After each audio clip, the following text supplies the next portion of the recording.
Okay, well, let's get going and folks can trickle in and join us as I kind of get us going here. So welcome everyone. I'm very pleased to welcome you to the first training session of the ESPC campaign. My name is Laura Carpenter, and I'm part of the Partnerships and Technical Assistance team within DOE's Office of State and Community Energy Programs.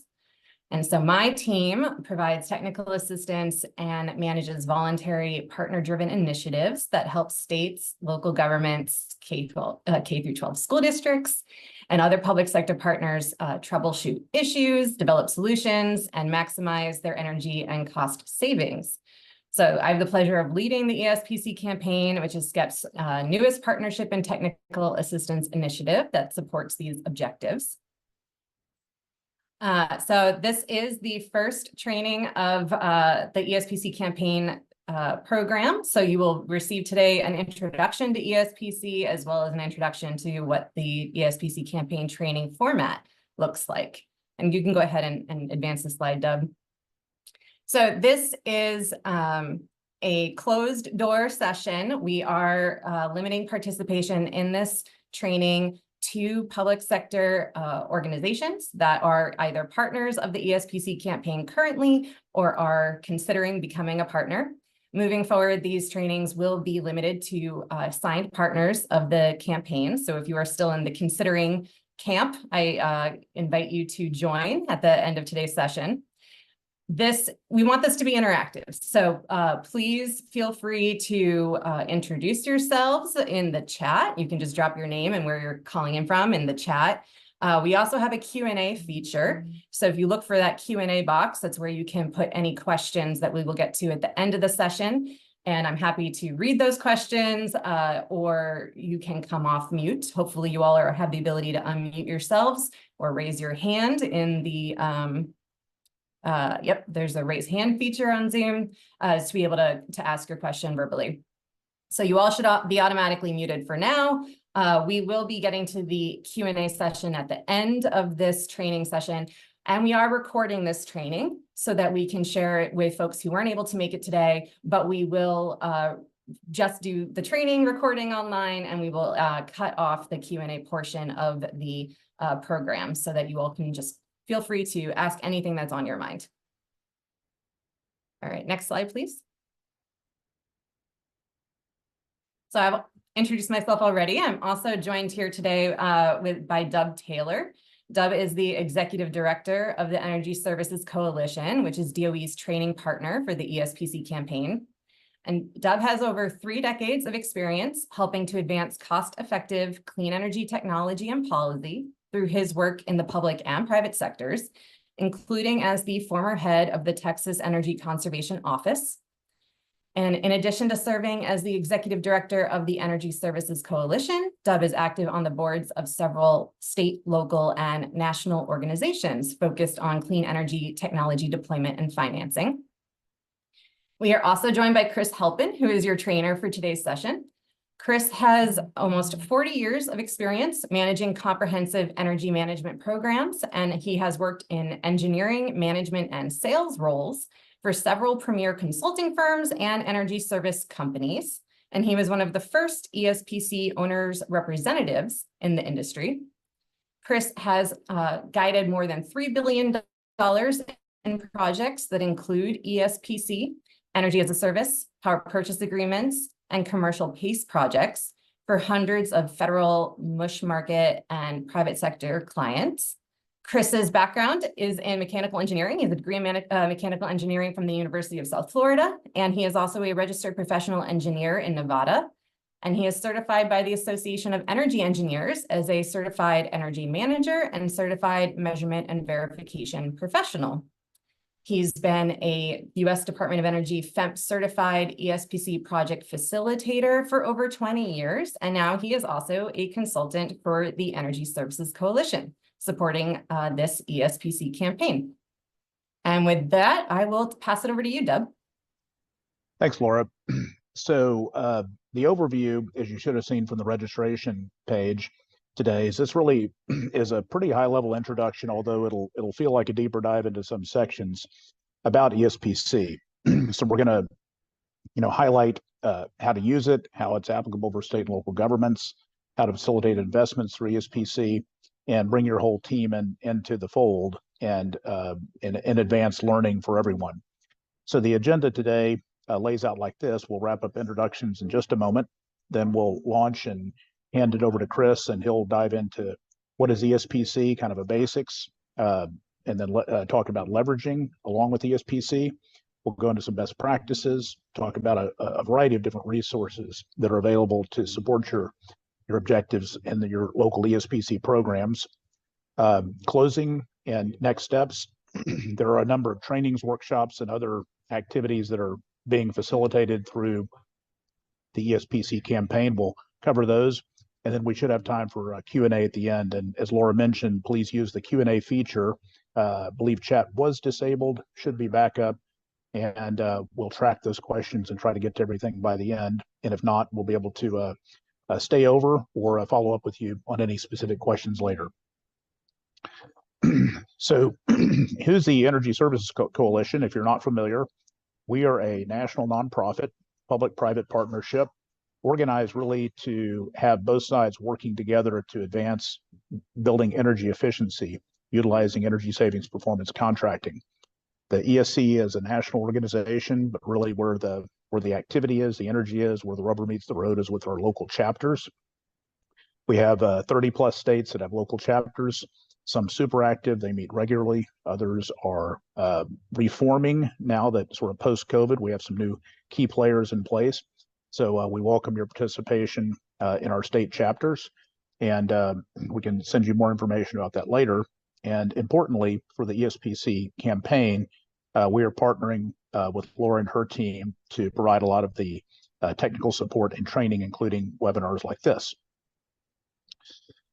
So with that, we'll move over to the main presentation, and we'll start it off with a couple of quick polls just to get a sense of who all is on and sort of your level of understanding. So the first poll is here. So please take a look at this and answer the questions. So how familiar are you with ESPC? This is multiple choice. You can actually answer twice if you think you have a basic understanding and you've also worked on projects. And then the second question is, what is your role, either current or planned, in implementing an ESPC project? Again, you can answer multiple choices here, and we'll let this poll go for a few more seconds.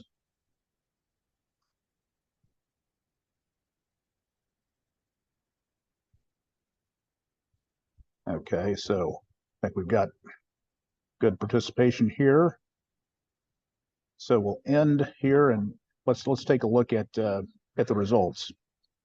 So a pretty balanced mix here.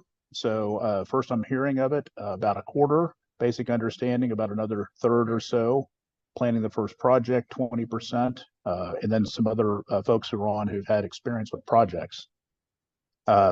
And great to see that so many of you are project leads, or that you're in a position to coordinate the project. This is a webinar for you. We're going to dive deep into all the things that are meaningful in project execution. Some of these other elements of legal review, that's an important element as well. Finance, obviously, and then maintenance. So thank you for that. At the end of the webinar today, we'll do another poll, more open-ended questions that we won't be sharing. We would like your candid feedback, and you'll see that toward the end. So with that, I'm going to close this poll and turn it over to Chris to take it from here. Thanks, Chris. Thank you, Dub. And thank you, Laura, for allowing me to help out on this great first ESPC campaign training.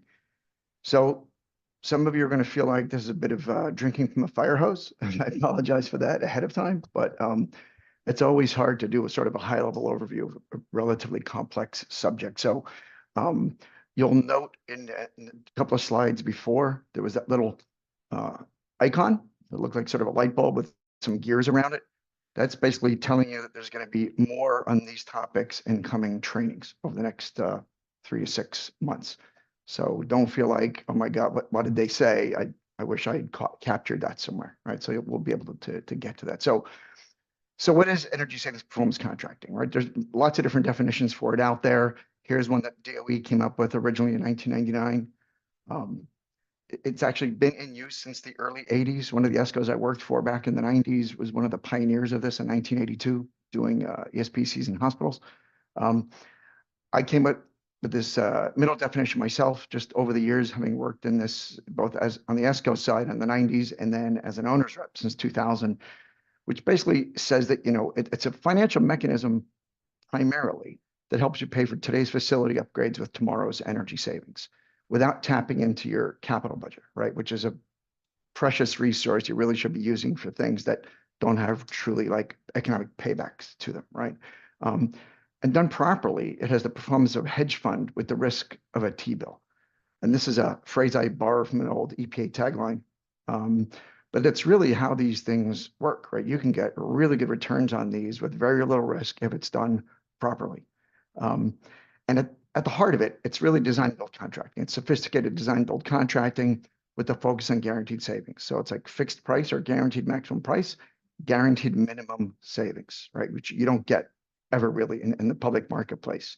You get price, and then there's change orders, and then you get, let's hope this all works, right? And you have 1 year to get the warranty stuff done.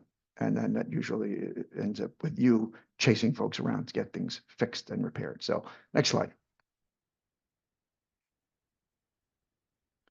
So from a budget point of view, right, this is really cost neutral. It's one of the beauties of this. I wish I'd had access to this.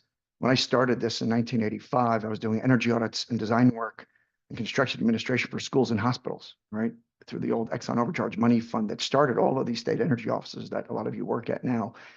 And by the mid to late 80s, that money was drying up. And DOE was paying half the cost of all of these upgrades that we would design, but more than half of the folks still couldn't come up with the 50% match.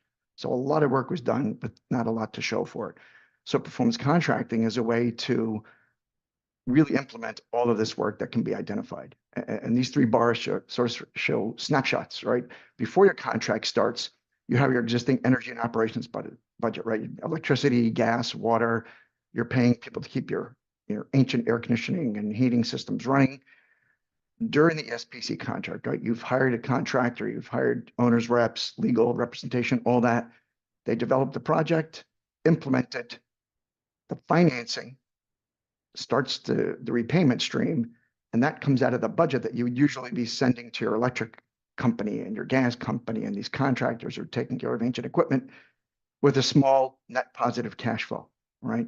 Then once it's completed and you get into the ESPC contract, you run out the 15 years, whatever the case may be, the rest of the savings will go to you and back to your budget, right? So then that's where you really see huge cost reductions. But during this whole process, it's pretty much cash neutral. So there's no need to like go for a referendum and ask for $30 million like you have to do for a new school or firehouses or whatever. Next slide. So why would you do something like this, right? And we have some, pictures over here on the right, but a lot of it is you lack available capital, right? This has never been the same since the big economic downturn 10, 12 years ago. Revenues have never come back to really fund capital the way it needs to be. Lots of failing facility and system infrastructure, energy costs just keep rising. This can act as a hedge against that because it reduces your overall use, and you can actually change your building profile or your facilities profile and how you use it and when. Can help you meet energy reduction goals, support decarbonization and electrification if you live in states that have those goals. One of the best things for this, about this for me, is it creates lots and lots of local jobs, right? The construction and the design and commissioning, all that goes around this creates thousands of local jobs every year. It can really help attack resilience. As we're seeing now with crazy weather all over the place at all times of the year, this can really help you protect your assets, strengthening them and protecting critical assets. And then it really allows you to leverage for maximum value. So instead of like just doing a lighting job or just doing a solar job or just fixing that flooded out mechanical room you see in the bottom, you can do this all together at once in a performance contract. And lastly, integrating this Internet of Things everyone's heard about by now into your facilities. Next slide. So basically taking where our buildings currently, right? And COVID showed this to everybody, right? With the state of American HVAC, we have like flip phones from 20 years ago, right? What we want to do through this is turn it into a smartphone, right? And that's an analogy I think everybody can understand, even if you don't really have a lot of understanding of building systems. That is where ESPC can take your building and facilities infrastructure. Next slide. So some of the features and benefits, right? And I'm not going to read all these. You can read these afterwards, but it really gives you an ability to do a deep dive. This investment grade art is a deep dive by professionals into all your building systems. You know, if you have street lighting, whatever the case may be, water, wastewater plants, this can be done for any sort of public asset and nonprofit asset. You get turnkey installation, which is, you know, one company does virtually all this for you. It's guaranteed energy savings. Like I said before, it's energy savings with attached costs, and we'll cover those in another follow-up training. And you can really use the ESPC to mitigate your risks, right? So when you do this through a regular design bid build, all the risk is primarily on you, right? You hire the architect, you hire the engineer. Hopefully they basically display what you want to have done. The contractor gives you the bid, and then the change order start, right? Because they find mistakes in the drawings and all that. There's none of that with ESPC, right? There's no change orders unless you direct the ESCO to change something. There's no change order. So it's beautiful from that point of view. It also allows you to do open book pricing, which is one of my favorite things about all of this, as opposed to like, here's the price. You get to see what were their subcontractor costs, what are their commissioning costs, and all that, and it built up in an open book pricing basis. So it really is fabulous for public agencies. It allows you to really take waste in your energy budget. One of my colleagues calls it energy efficiency equity, right? And I just learned that a few years ago. I love that term. It allows you to unlock that equity in your buildings because most buildings are wasting 30% of the energy that comes into them, right? On average. You can turn that into a monetization stream for your buildings or reinvest them there instead of giving them to your treasury outfit. So you can take that money that you're avoiding, right? It's not necessarily savings, you're really avoiding those costs. And you're not having to add any more debt, right? Again, like I said before, there's no referendum, no extra bonds that needs to get done on top of your current tax base. You're taking money you're already spending, you're reallocating it. You're reallocating it into things like new HVAC, windows, doors, controls, lighting. A lot of it these days, where solar used to be too expensive to be included in these deals, now you can include them as just another measure, right? And battery storage, that's really a lifesaver. In the hotel I'm in today, they had a power outage this morning. And I'm like, oh my God, I could do my webinar from here. Brand new hotel, right? And even EV fleet conversion. So this can be used for a lot of different things. It helps pay the financing costs and non-energy facility enhancements. I've seen everything from trash compaction in prisons, taking liquid soap, turn it to foam soap, saved tens of thousands of dollars. Who would have thought? And even sustainability projects like, helping with recycling, education, and so on. Next slide. Next slide. So this is a real eye chart, right? I'm not going to go through this whole thing. So, but basically DOE looks at performance contracting in 5 phases, right? There's the first one is sort of pre-qualification and planning.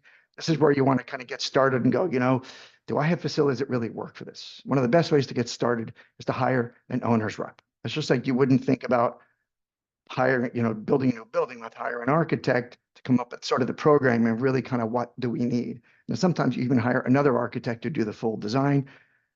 With this, hire an owner's rep early, like what I used to do. If you get an owner's rep in early, they can help you figure out which buildings make the most sense. Do we want to attack street lighting?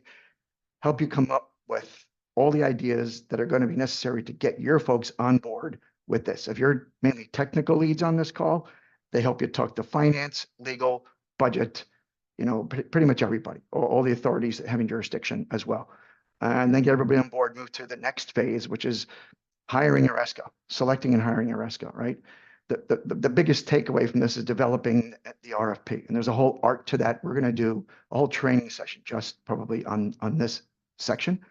And the main takeaway is select a partner, not a project, right? And I'll talk about this some more later on. The next phase is going into IGA development, right? You've selected them. Now they're going to do this deep dive into your facilities and your energy bills and all this. They're going to develop an investment grade audit with interim milestones like 30%, 60%, 90%, instead of just showing up at a full 1,000-page report, everyone's going, oh my God, I didn't have any input into this. Like you wouldn't do that for a new building, right? You always have programming, schematic, design development, construction drawings, right? The owner always gets interim milestone decision-making, right? That's key to success with this. You also at the same time start developing the performance contract, right? The ESPC. There's the performance contract in ESPC. And this is the legal document that is the only thing you have to be able to hold the ESCO's feet to the fire, right? They're your partner in this, but at the end of the day, you always need a contract to make sure they're doing what they're supposed to be doing and you're doing what you're supposed to be doing. Then once you get towards the end of this, you select your financial provider through an RFP, and you get on to the next phase, which is implementation. This is where it starts to look a little more like a regular design and construction project. They're going to finish up the design. They get all this fixed pricing for the IGA using up to 30% design for most of the measures. So that's a big risk off your shoulders. They're taking that risk of giving you a fixed price based on partially complete drawings. They do all the design. They start installing the measures. One of the real differences and distinctions of performance contracting and regular construction is this is real commissioning. A lot of what happens today, unfortunately, is still what I call faux commissioning. A couple of guys with some checklists and they're checking boxes, and it's not really commissioning, right? This is more like what you see if you're ever in the Navy and you commission a ship, and before it ever goes out to do deployments, that's what this commissioning resembles. Then there's post-installation M&V activity. So both during the development and the implementation, M&V is going on. It's a process, right? It's not a point in time. I'll talk more about that later. And we always want to get your folks involved in witnessing some of these things, right? We'll talk about that some more later. The last one here is the performance period. So you complete the project, you get into performance. This is where the things are really supposed to start saving the energy and start saving you money because you start to make the loan repayments, right? Usually 30 to 60 days after that, this is when the money starts to go back out the door. And every year, usually 60 days after that, 1-year anniversary, 2-year anniversary, and so on, the ESCO needs to provide you with an M&V report on the verified savings. And that's, again, where another opportunity where your owner's rep can help you. Next slide. So this one.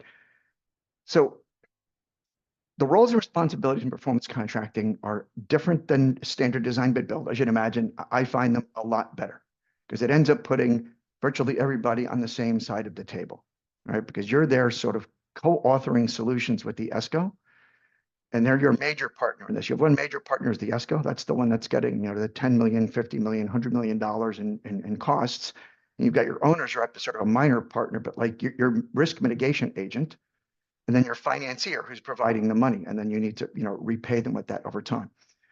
The ESCO brings a lot of innovation, creativity, and has skin in the game. Again, very unlike normal design bid build. Once that 1-year warranty period is over, good luck. They're on to the next project, right? With performance contracting, they have got to guarantee those savings, the performance of the equipment and the savings over this 15, 20-year time frame. So they end up sitting with you and designing stuff that's high quality, really good high quality construction, real commissioning, all of that. They want this to work. They don't want callbacks. It's the last thing they want, right? So you end up actually getting much better quality construction with this than you get with virtually any other tool you have in your toolbox, right? And they're guaranteeing these things, right? And you're making construction payments from the financier directly to them. So the owners up, like I said, they help you. The nice thing about the way this is procured, and if you're a procurement person in this, you'll really love this. You get out of the ESCO procurement what would take you 3 to 4 procurements to do yourself. Energy auditor, engineer, cost estimator, and a builder, pretty much in one fell swoop. Also in standard design bid build, it could take 3 to 5 years to get the appropriations to do this. DOE did a study on this because there are all these people screaming in the military and others that, hey, we just want to follow our normal project path. And they felt like they got a better value because PC was more expensive. And it turns out normal construction is more expensive than this because of the opportunity cost, right? And your owner's rep provide you with independent education, analysis, and validation. This is key. And we're going to have a whole training just on that. Next.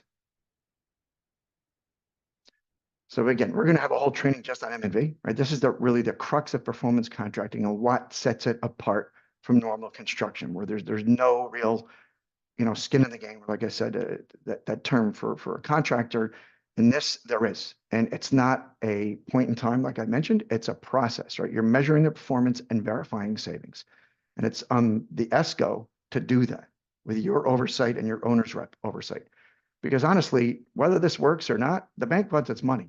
I jokingly tell people it's like when your teenager wrecks your car, you still have to keep making the payments on your loan, right? They don't care whether it's sitting in the shop for 2 months, right? So what we found over time, we've been brought in to do forensic analysis and so on, and most of the problems with the SPC projects are bad M&V, right? The owner didn't understand what they were buying, and a lot of stuff is stipulated, and so that doesn't happen in a well thought through project. There's a lot of measurement that gets done. And there's a great link here, and you'll see there's a lot of live links in this presentation. We're not going to go through them. We don't have time. But this one is a great one about how to do successful M&V. And lastly, this is contractual savings, right? So regardless of what your electric bills and all that say, the actual savings are what's in the contract and what gets it measured, right? And again, that's fodder for another day. Next slide. So how can state energy offices help you? If you're at a state, right, you usually have access to your state energy office or something along the lines. Whoever's running your ESPC programs, sometimes it's like Department of General Services or Department of Public Works or the Sustainability Department. Again, another link where you can go to that link and it tells you what the enabling legislation is in your state, because all of these virtually require new laws because you're superseding existing design, bid, build, procurement law. Right? What it helps you do is avoid this term that I learned about 15 years ago. I can't claim this one, but what you see all the time if you're in regular public construction, like I talked about earlier, design, bid, change order, contractors trying to save money behind your back, all that stuff. And you end up with the cheapest available technology necessary to avoid prosecution, right? And it's real. It's funny, but it's real. It's sad. This is what happens, right? You avoid all of that because of this co-authoring, skin in the game thing I'm talking about. So you can start off by contacting your SEO or whoever the peer agency is, and they can help you with everything from training, template documents, sometimes detailed technical assistance, mostly high-level technical assistance. Your owner's rep can provide you with really detailed technical assistance. I used to basically require ESCOs submit like whatever their energy savings calcs were in their native electronic format. No PDF files that you're trying to look at and see if the math is right or not, right? Lists of pre-qualified ESCOs and owners reps so that you don't have to go and try to qualify all this yourself. They can help you with financing options and RPs. And also one of the most important things about this, and I've done work for probably 7 or 8 states, is helping you get approval from whatever the authorities having jurisdictions are. And some of them you have to go to this board, then that board, then that board. And if you screw up one thing with one of the boards, you go back to the end of the line again, right? Which isn't any fun. Also, NASEO, the National Association of State Energy Officials, virtually every state's a part of this, has some great ESPC resources. Next.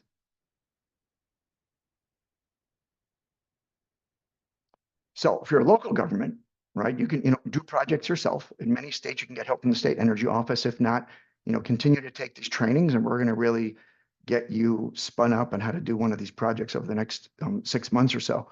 And definitely get yourself an owner's rep, right? They're really worth the weight in gold. If you're a larger local government, you can help some of your smaller counterparts, which we're starting to see a lot more of now because of the way some of the federal money is coming out.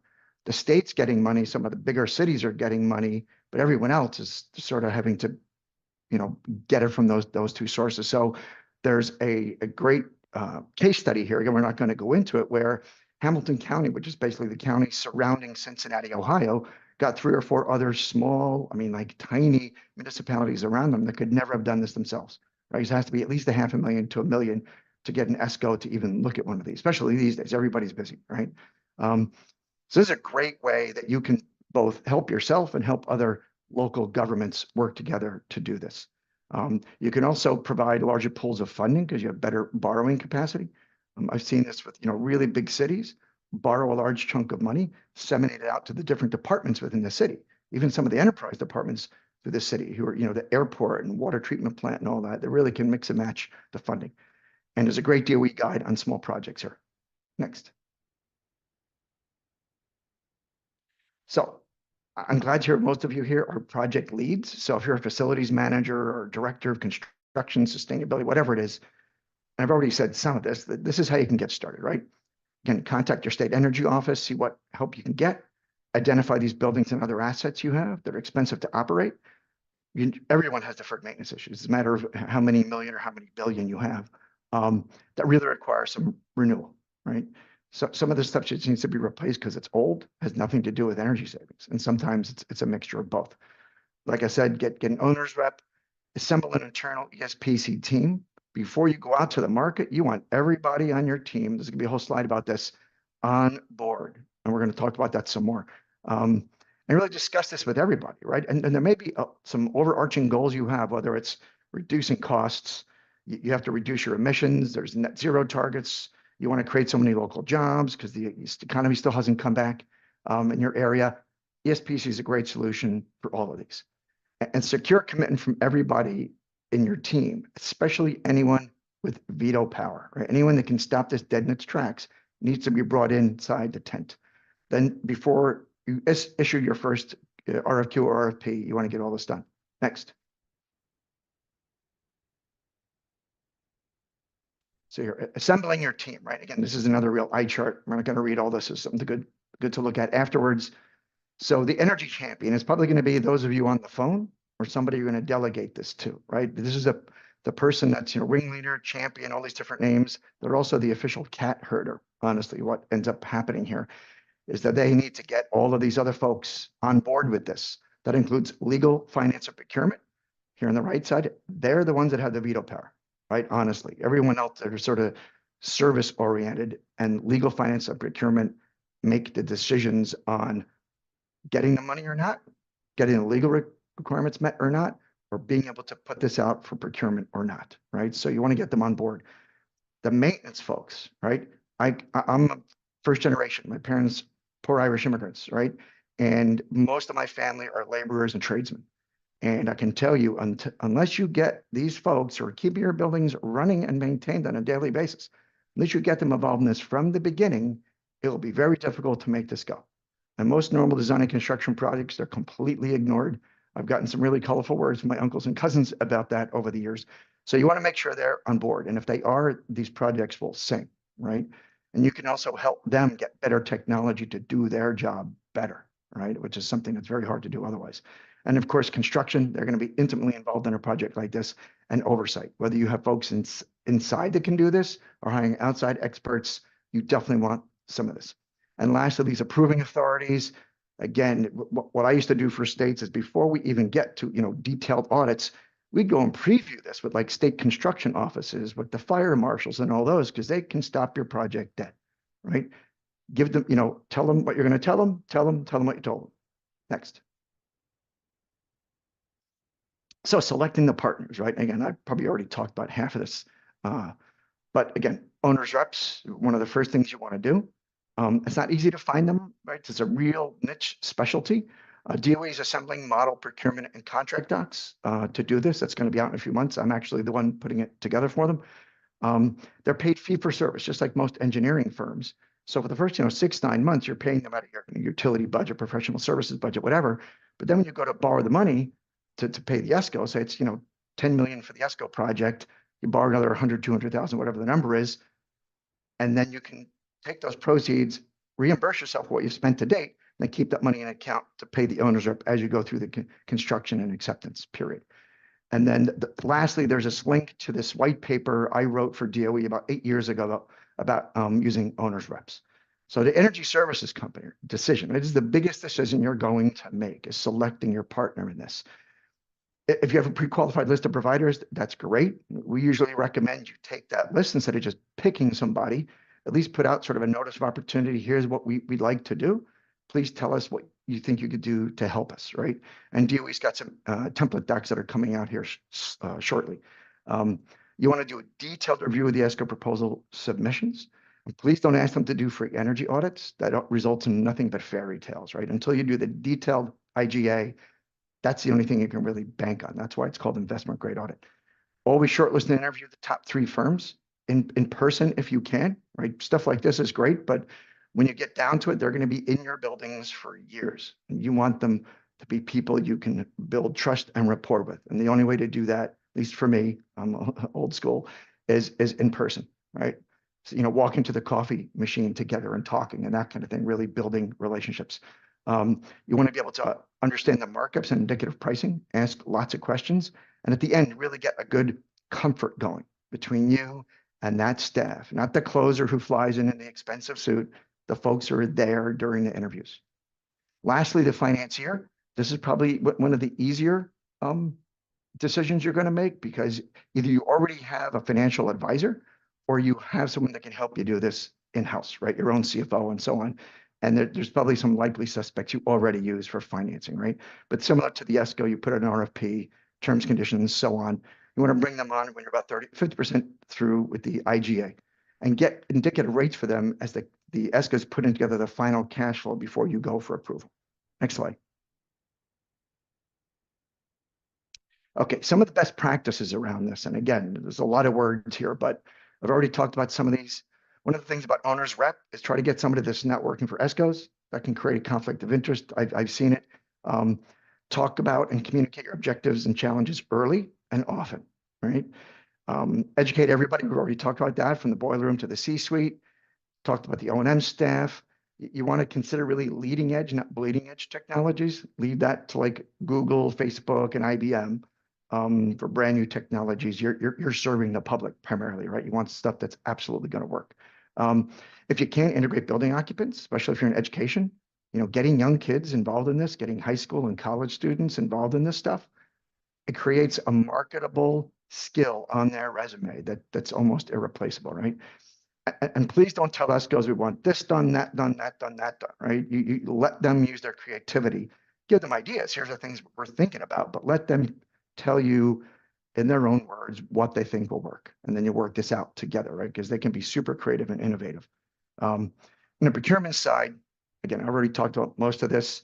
Standardized documents. It's all about qualification and past performance and who's the staff.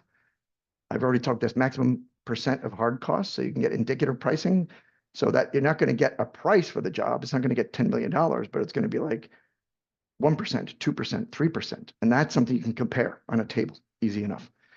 And like I said before, don't have them doing for energy audits. And then before they actually start the IGA, and again, we have template documents for this, you're going to negotiate an IGA agreement with some help from your owner's rep, so that you know how long it's going to take, what's the scope, what are the deliverables, and what's the walkaway fee, right? Because the ESCOs are not in the business of doing energy audits to make money. They always lose money on it, right? That's just their way to get to do the construction. Next. So once you get into the implementation period, using comment response resolution documents is something that DOE pioneered like 20 years ago when I was first starting as a project facilitator. It allows you to have a paper trail, right? And if you're some of the more sophisticated construction folks know about this, where you can like track projects through, there's I forget the name, but there's a bunch of these, but comment response resolution gives you the ability to make these interim changes, see why you made those decisions you made, especially if there's turnover, right? It really helps in the long run. Do lots of regular meetings, weekly, bi-weekly. It really promotes integration and incremental decision-making. Try to keep the same people on the whole way through. Makes sense. Co-authoring, no surprises at the end. We talked about this already. Verifying equipment meets the specs in the IGA. And again, I talked about commissioning. It is so absolutely important, and making sure that you folks are witnessing this. It really helps make these things work successfully, right? And getting thorough training. Again, in normal construction, the training is honestly a joke, right? They hand you the binders and the keys on the way out, and then you're left to try to read through these things. Here, there's like real in-class and hands-on training with recording, so that as part of new onboarding, they watch the safety videos, the harassment videos, all that, and the ESPC videos. For M&V, there's tons of these. I'm not going to read through these, but we're going to get into all of this when we do the M&V session. Next. So you've got this great project. There's a lot of documentation. How do you keep track of it, right? What you want to save everything, right? And we all know what it's like trying to save documents today. It's up in the cloud. It's on my desktop. It's in the servers. You lose connection. What do we do? So thankfully, wish we had this years ago when I was doing this full time. The Department of Energy hired Lawrence Berkeley Lab to create this eProject Express, right? It's a free online cloud-based service that allows you to save everything, and you can run these amazing reports and all of this with it. It is such an amazing tool. And there's going to be a training session on this in August, I believe, but we'll talk about that more later. Next. So leverage federal funding, right? This is the biggest thing to hit this industry since I've been at this, right? Since the Exxon overcharge money went to Department of Energy in the early 80s, this is the biggest by far.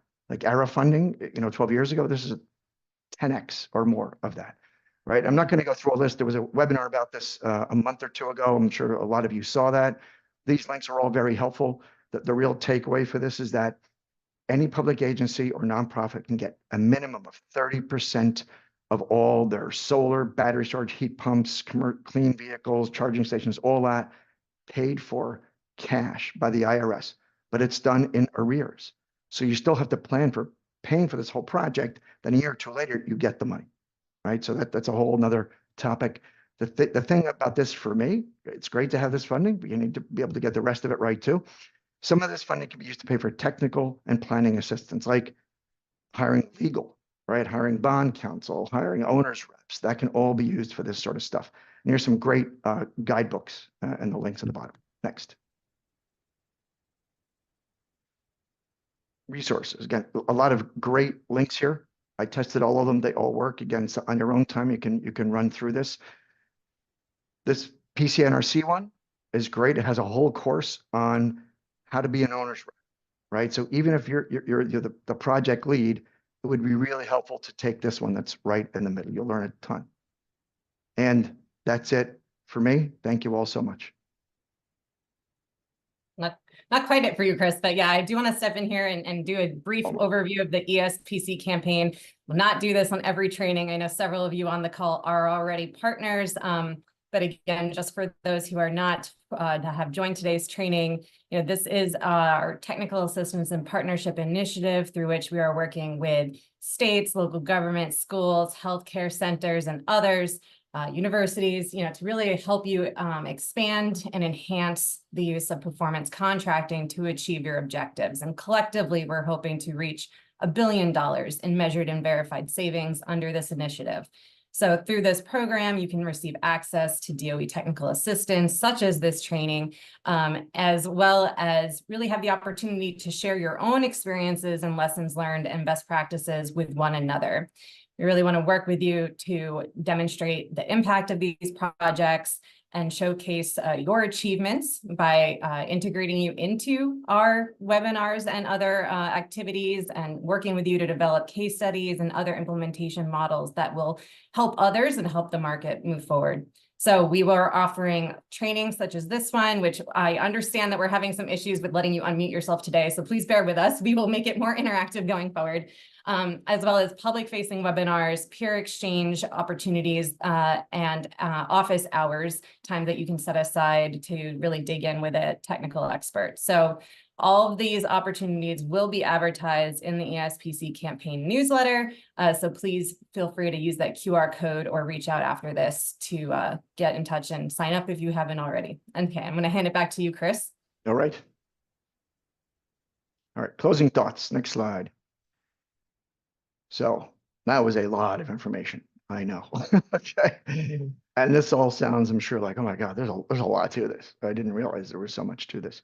And those of you that have done these projects before know, right? There's a lot to this.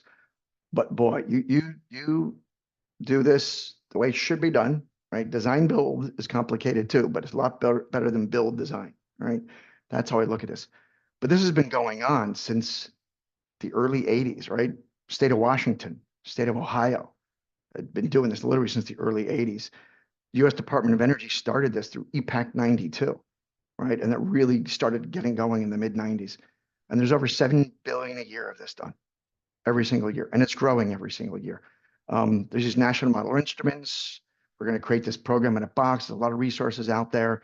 And there's lots and lots of people here to provide you with help. And this ESPC campaign is wonderful. I've been doing this a long time. This is the first time I've really seen DOE and this office dive in like this, right? It's been great. And Laura's been doing a great job with this.